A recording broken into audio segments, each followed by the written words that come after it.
Hello everyone, I'm going to do a brief tutorial video on Scots Wha Hae. So this is, for a lot of you, this will be your first tune.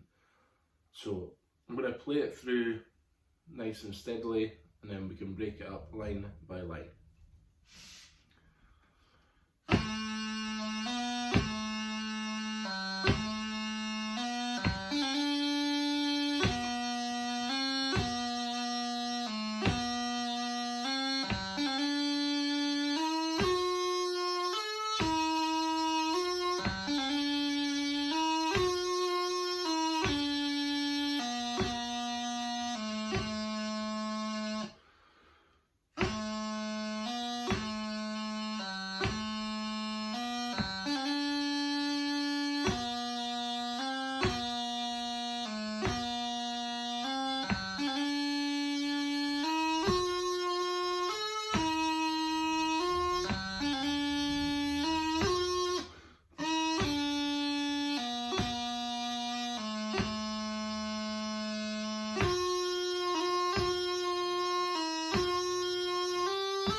Okay, so that was the full tune with the repeats.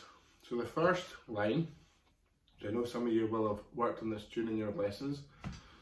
The first line is starting off with a G grace note on low A.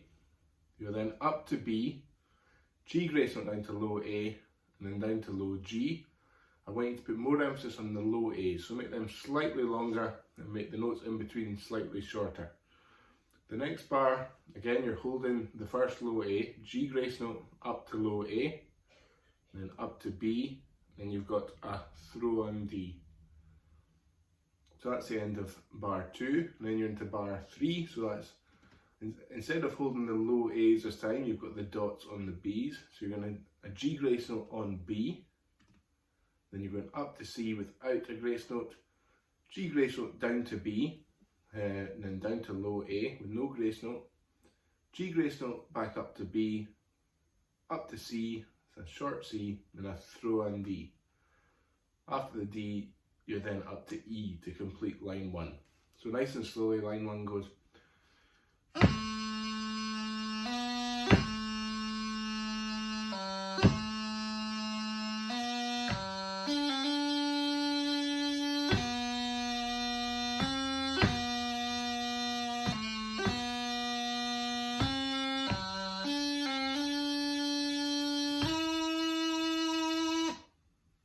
Okay, then we're on to line 2. You're starting off with a G grace note on F, up to high A, down to E, you're going to hold that E, and then up to F, throw on D, up to E, then a G grace note up to F, down to E with no grace note, G grace note down to D, down to B.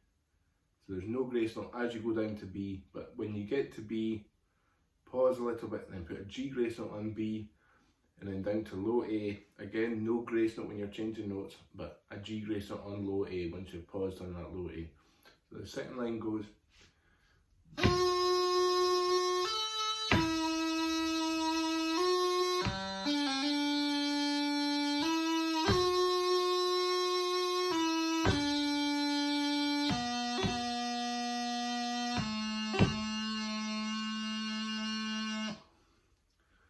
And we've got an end repeat there, so we go back and we play those full 2 lines again to complete the first part.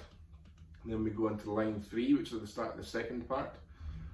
So you'll see on that first F, you'll see things that look quite similar to each other. You've got a G grace note then you've got an F strike and then a G grace note. They do look quite similar, but you'll notice the grace notes are slightly higher than the strike on the music. But you're starting off, you're going from the low A at the end of line 2 and a G grace note up to F, then a strike on F, and then another G grace note on F, then down to E, G grace note up to F, up to high G, then high A, down to F. You've now got a G grace note down to E, an E strike, and then another G grace note on E, then down to D, G grace note up to E, up to F with no grace note, and then up to high G. You've got a strike on high G. So you're just playing high G, bringing your high G finger down, and then back up. So the third line goes.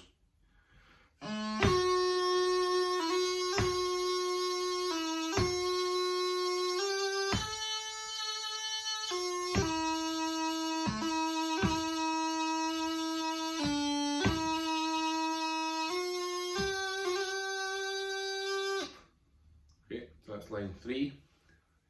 The line 4 is actually very similar to the second line. The first two notes are the other way around, which is the biggest difference. So you're going high A, then F, but the rest of it is actually the same as the second line. Apart from at the end of the line, you're just sticking on low A and not, which is actually, so it's actually almost identical to the second line. So the second line goes, or the fourth line.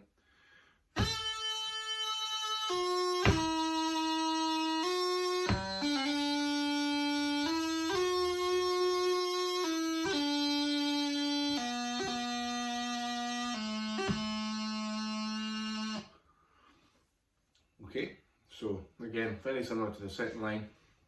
The main things you will need to practice on to be able to play this tune effectively are your G grace notes. You'll notice on the music that the grace notes are just above the stave, above the set of lines. So you should be able to see that they're all G grace notes, because they would be where the G line would be. In your music, you will see that the note names are actually written inside the black dots to help you initially. So your G grace notes are important to practice for this tune. Your throws on Ds, so remember. That's what most of you will be playing with your light throws on Ds. Some of you do play heavier throws on Ds.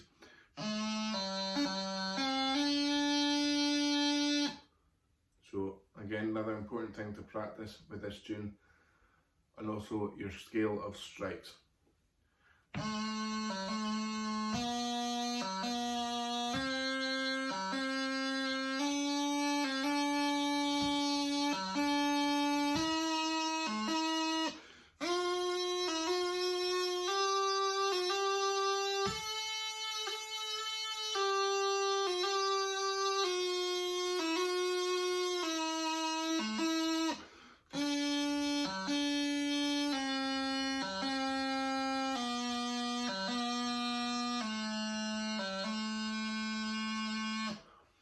Okay, I hope this helps you practice at home.